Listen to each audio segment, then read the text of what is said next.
जी के नेतृत्व में आज केंद्रीय कैबिनेट के द्वारा भारत के इतिहास का सबसे महत्वपूर्ण, सबसे बड़ा फैसला लिया गया है। देश की 140 करोड़ जनता माननीय प्रधानमंत्री जी के प्रति आभारी है। कांग्रेस ने 60 साल तक देश में शासन किया, जाति जनगणना नहीं कराई। जब एक गरीब माँ बाप का बेटा, एक अति पिछड़े वर्ग से आने वाले श्री नरेंद्र मोदी जी भारत के प्रधानमंत्री बन गए तो जाति जनगणना कराने को मुद्दा बनाया, ढोंग किया, जनता को गुमराह किया, झूठ बोला श्री राहुल गांधी जी और कांग्रेस, समाजवादी पार्टी और उसके अध्यक्ष श्री अखिलेश यादव जी। लेकिन आज केंद्रीय कैबिनेट ने जो जनगणना होने जा रही है उसमें जाति जनगणना का ऐलान किया है। मैं इस फैसले का स्वागत करता हूं। माननीय प्रधानमंत्री श्री नरेंद्र मोदी जी का हृदय से आभार प्रकट करता हूं। कितना बड़ा माइलस्टोन है इसी पॉलिटिक्स ये राजनीतिक दृष्टि से भी, सामाजिक दृष्टि से भी, जो लगातार केवल नारे लगाते थे कि जिसकी जितनी संख्या भारी उसकी उतनी हिस्सेदारी, या झूठ फैला करके सत्ता की मलाई खाना चाहते थे, लेकिन सत्ता में पहुंचने के बाद समाज की भलाई के लिए अगर ईमानदारी से कोई काम करता है तो वह उनका नाम है माननीय श्री नरेंद्र मोदी जी। वो वाराणसी के सांसद, मैं वाराणसी से आज आपके साथ बात कर रहा हूँ और मैं प्रधानमंत्री जी का कितना आभार प्रकट करूँ, मेरे पास शब्द नहीं है।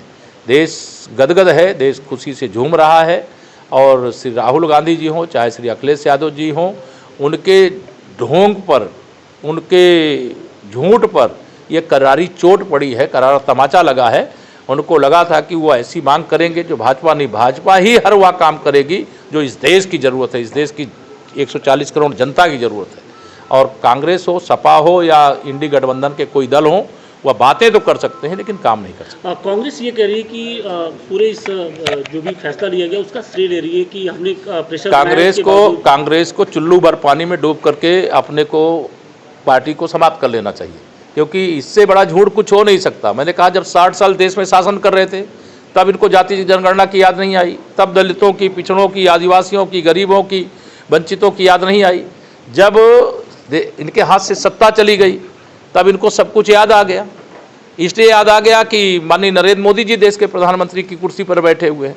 लेकिन आज मैं तो इस फैसले के स्वागत के साथ साथ ये आज कांग्रेस और समाजवादी पार्टी वैसे भी डूब जाएगी, क्योंकि यही इनके पास एक मुद्दा था जो झूठ का मुद्दा था। जैसे संविधान खत्म कर देंगे, यह भी झूठा मुद्दा था। माननीय नीतीश जी ने स्वागत किया, उनका धन्यवाद करता हूं और आज माननीय नीतीश कुमार जी सहित पूरा हिंदुस्तान इस फैसले का स्वागत करता है, पूरा भारत स्वागत करता है, भारत का हर नागरिक स्वागत करता है, क्योंकि जो समाज में समानता चाहते हैं ये बाबा साहब के स्वप्नों को साकार करने वाला कार्य हुआ है। क्योंकि जब तक यह जनगणना नहीं होगी तब तक जिनकी जो हिस्सेदारी, जिनकी जो संख्या है उसका पता नहीं चलेगा और उनको वो अधिकार और सम्मान नहीं मिलेगा। आज वह दिशा में बहुत बड़ा कदम है, मैं बहुत खुश हूँ। तो लगता है सर स्वतंत्र भारत में एक ऐतिहासिक, एक मील का पत्थर साबित होने वाला निर्णय साबित होगा। निश्चित तौर से भारत के इतिहास का, मैंने कहा कि सबसे बड़े फैसले जो हुए हैं उसमें से यह भी एक बहुत बड़ा फैसला है। बड़े बड़े फैसले हुए हैं, बड़े बड़े फैसले होंगे, लेकिन यह मैं कह सकता हूँ कि स्वतंत्र भारत के जो इतिहास का सबसे ऐतिहासिक फैसला है। आज बहुत बड़ी खुशी का दिन है। मैं तो सबसे अपील करूंगा विशेष तौर से उन गरीबों से, उन किसानों से, उन दलितों, पिछड़ों, आदिवासियों से कि आज वह एक नई दिवाली मनाएं। एक लास्ट क्वेश्चन की विपक्ष ये कह रहा है, विपक्ष इसकी टाइमिंग को लेकर सवाल उठा रहा है कि आज पाकिस्तान को लेकर कुछ बड़ा फैसला आने वाला था, लेकिन उस कैबिनेट की बैठक में ये फैसला है। देखिए ऐसा है, जब कांग्रेस को मैं कहूं कि आज स्थिति ये है, विपक्ष की स्थिति आज ये है कि उनके पास कहने के लिए कुछ नहीं बचा है। पाकिस्तान ने जो आतंकवादी हमले को अंजाम दिलवाने का काम किया है उसके लिए कल माननीय प्रधानमंत्री जी की अगुवाई में जो बैठक हुई उसमें आदेश निर्गत हो गए हैं। समय, स्थान, टारगेट सब के लिए उन प्रधानमंत्री जी का बयान आया है और उस पर अब कोई सवाल नहीं करना। सेना को छूट दे दी गई है। अब सेना हमारी दुनिया की सबसे सामर्थ्यवान सेना है, जिसने उरी और पुलवामा के आतंकवादी हमले का जवाब सर्जिकल स्ट्राइक और एयर स्ट्राइक से दिया है। तो निर्दोष और निहत्थे पर्यटकों की हत्या करने वालों को कहाँ छोड़ने वाले हैं? उनको जहाँ मिलेंगे वहाँ मारेंगे और जैसे मारना होगा वो तो सब सेना तय करेगी।